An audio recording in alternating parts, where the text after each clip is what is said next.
He's been on SNL. Let's give it up for Jared Lucier!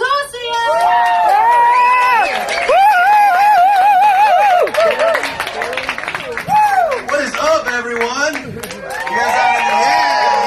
guys having a good time so far?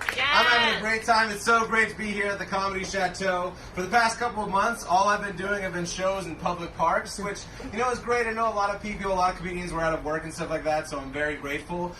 The only problem with that, the only issue I had is that I'll be like telling jokes about like masturbation and dicks and shit like that, and I look over to my left and there's two 8-year-old fuckers on scooters just riding by, and I'm just like, oh my fucking god, because I know one of those little assholes is gonna go home and be like, Mommy, what's a rim job? With boom, family dinner ruined right there, baby. Let's do it. Fucking yeah. And then, how do you get out of that? How do you get out of that situation? There's no good way to tell an 8-year-old what a rim job is. Okay? You can either just ignore the question, you can make up some bullshit lie on what a rim job is. That is all you can. You cannot tell an 8-year-old what a rim job is. Because if you tell an 8-year-old what a rim job is, they're going to tell all their little 8-year-old friends, and then they're going to tell all their little 8-year-old friends, and before you know it, the entire 3rd grade at Inglewood Elementary School is talking about rim jobs. Yeah, it's like creating your own, like, personal pandemic right there. Speaking of pandemic, have you guys, how was your pandemic? Was it pretty good? You guys had a good pandemic? I had a pretty solid pandemic. I know a lot of change happened, you know, not all bad change, some good change. Like, I was talking to my friend on the phone the other day, and he was like, yeah, no, over quarantine, I lost 100 pounds. I'm like, really? I think I gained 100 pounds. He's like, yeah, I look like Ryan Reynolds. I'm like, I look like Ryan Reynolds ate Jonah Hill. Yeah. And also, I want to give a quick shout out to Weight Watchers. Yeah, not for helping me lose weight, but for helping other guys lose weight so I can buy their clothes at thrift shops. Yeah.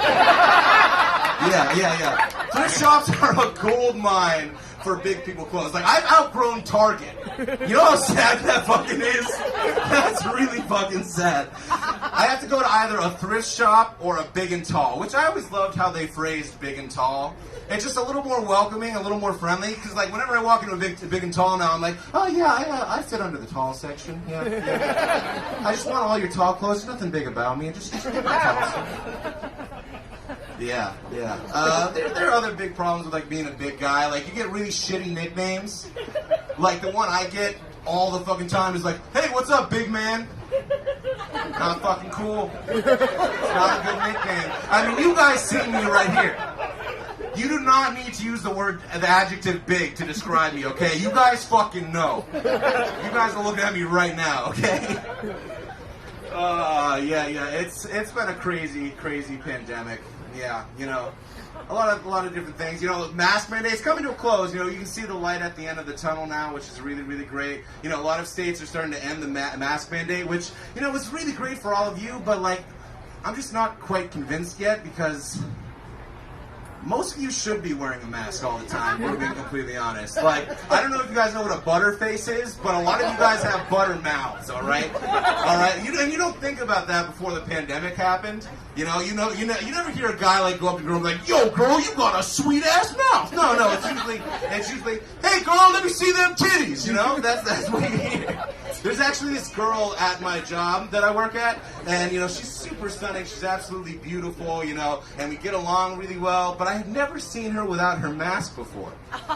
And so, you know, we go to the break room, you know, she goes to take a sip of water. I'm like, oh, that's what's under there. Yikes. And then I thought about it, I'm like, I do the same thing every time a girl goes to give me a blowjob. So, you know, I was like, oh, that's what's under there? Okay, it's not small. I'm a big guy. It just looks small by comparison, okay? It's not my fault. Yeah, I haven't had sex in 6 months. Yeah,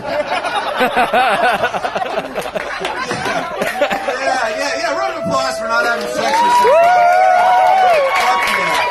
No, I haven't had sex in 6 months, and I think just because I'm like bad in relationships, like I've never had good luck in relationships. I don't think it's my fault though, you know? I just think my family's cursed, okay? Because like, you know, my mom and dad, you know, they split up when I was a kid. You know, my uncle cheated on my aunt.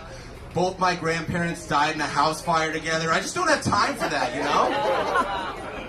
No, I'm actually waiting for sex robots to become a thing. Like, Elon Musk, get on that shit right now. I would buy the fuck out of a Tesla sex robot right there.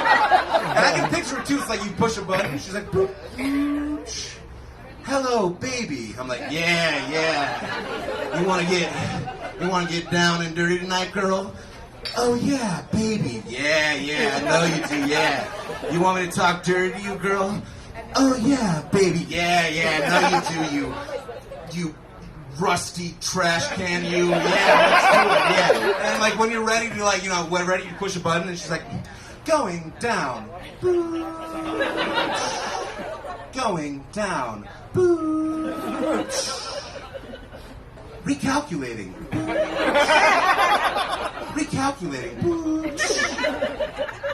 Penis not found. What the fuck? All right, guys, my name's Lucier.